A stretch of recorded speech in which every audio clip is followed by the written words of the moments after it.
BNP তৃণমূলের নেতাকর্মীরা নানান ধরনের ফৌজদারি অপরাধের সঙ্গে যুক্ত, চাঁদাবাজি ইত্যাদি ইত্যাদি। পারসেপশন যেহেতু রিয়ালিটি ইন পলিটিক্স, সেটা জেনে শুনে সরকার চাইছে যে এই পারসেপশনটা সর্বত্র থাকুক।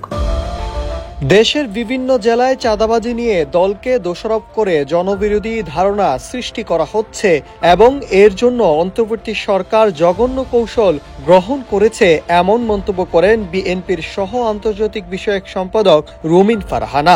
সম্প্রতি এক বেসরকারি টেলিভিশন টকশোতে এসব কথা বলেন তিনি। টকশোতে রুমিন ফারহানা বলেন, আমাদের ৭,৫০০ নেতা কর্মী বহিষ্কার হয়েছে। সম্মানিত ভারপ্রাপ্ত চেয়ারম্যান স্পষ্টভাবে বলেছেন যে সব বহিষ্কৃতরা চাঁদাবাজির জন্য নয়, অনেক ক্ষেত্রে দলীয় শৃঙ্খলা ভঙ্গ বা দলীয় নির্দেশনা না মানার মতো কারণে পদ স্থগিত বা বহিষ্কার করা হয়েছে। তিনি আরো বলেন, বাংলাদেশে আইন আছে, ফৌজদারি অপরাধে যারাই অপরাধী তাদের বিরুদ্ধে আইনের আওতায় ব্যবস্থা নেওয়া উচিত। বিএনপি কখনো সরকারকে বলে নাই যে আমার দলের কেউ অপরাধ করলে তাকে গ্রেফতার বা মামলা করা যাবে না।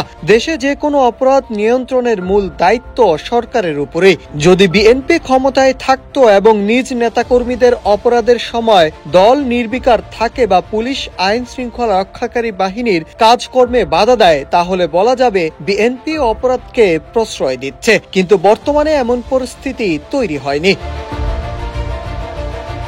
দেশব্যাপী বিএনপি নেতা কর্মীদের চাঁদাবাজিতে জড়িত থাকার অভিযোগ রয়েছে এমন প্রশ্নে রুমিন ফারহানা আরো বলেন, সরকার ইচ্ছাকৃতভাবে চাঁদাবাজদের বিরুদ্ধে ব্যবস্থা নিচ্ছে না, চাইছে এই অভিযোগগুলো দিয়ে বিএনপির উপর জনবিরোধী একটি বড় মনোভাব তৈরি হোক।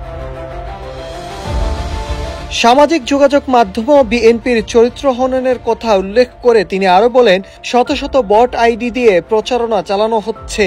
একজন কর্মীর 1000টা বট আইডি থাকতে পারে। এটি দলের প্রোপাগান্ডা, প্রতিপক্ষের বিরুদ্ধে চরিত্র হনন হিসাবে ব্যবহার করা হচ্ছে।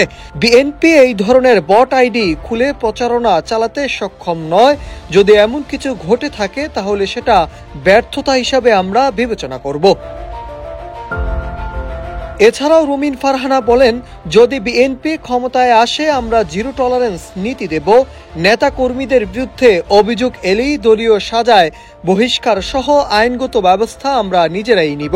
তারেক রহমান অনেক আগেই কর্মী সভায় বলেছেন, যদি আমরা সরকার গঠন করতে পারি এসব অভিযোগের বিরুদ্ধে দল নিজেই কঠোর ব্যবস্থা নেওয়া হবে। Nahid Hasan, news desk, Ittefaq.